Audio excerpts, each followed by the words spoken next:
రికార్డులో లేదండి అంటాడు. రిజిస్ట్రేషన్ ఆఫీసులో కాగితం ఉంటది, మనం మన ఇల్లు ఇది మన పేరు మీద ఉంది అన్నది. రిజిస్ట్రేషన్ ఆఫీసులో మన పేరు లేదనుకోండి, ఏం చేయాలి అప్పుడు? ఎక్కడికి వెళ్ళాలి మనం? Simple tactics. అది అక్కడ జరగాలి కదా. కానీ వాళ్ళు తగలబెట్టుకున్నారు.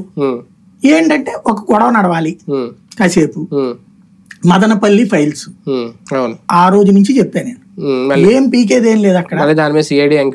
సిఐడి ఎవరు సిసోడియా రోజు పత్రికల్లో మాత్రం పెద్దిరెడ్డే తగలబెట్టేశాడు, రాత్రిపూట ముసుగేసుకుని వచ్చి తగలబెట్టాడు అన్నట్టు రాస్తున్నారు. తీరా చూస్తే ఇంతవరకు అసలు అగ్గిపొల్లతో తగలడిందా పెట్రోల్ తో తగలడింది అని కూడా తేల్చలేకపోయారు.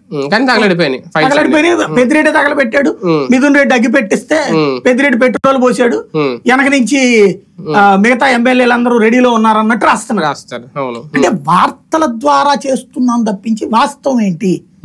ఇంకోటి ఇప్పుడు ధవళేశ్వరం అది అన్నారు, చివరికి ఆ రోజునే ఆర్డీఓ స్వయంగా చెప్పింది చిత్తు కాగితాలని తగలబెట్టామంటే, లేదు లేదు నీకు తెలీదు తగలబెట్టిన దాంట్లో అది కూడా ఉందని చెప్పి ఎమ్మెల్యే మాట్లాడతాడు, మంత్రి మాట్లాడతాడు.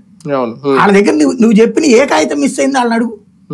ఎందుకంటే అన్ని డిజిటల్ అయ్యాక ఇంకేంటి అక్కడ దాంతో తగలబెట్టడానికి? చెత్త అంతా ఆఫీసుల్లో ఉందనుకోండి, రేపు మాపు మళ్ళీ పాప ఆయన చంద్రబాబు గారు జన్మభూమి అని వెళ్తాడు, వెళ్ళి ఈ కాగితాలను ఇక్కడ ఎందుకు పెట్టుకున్నారని తిడతాడు రేపు నేనే.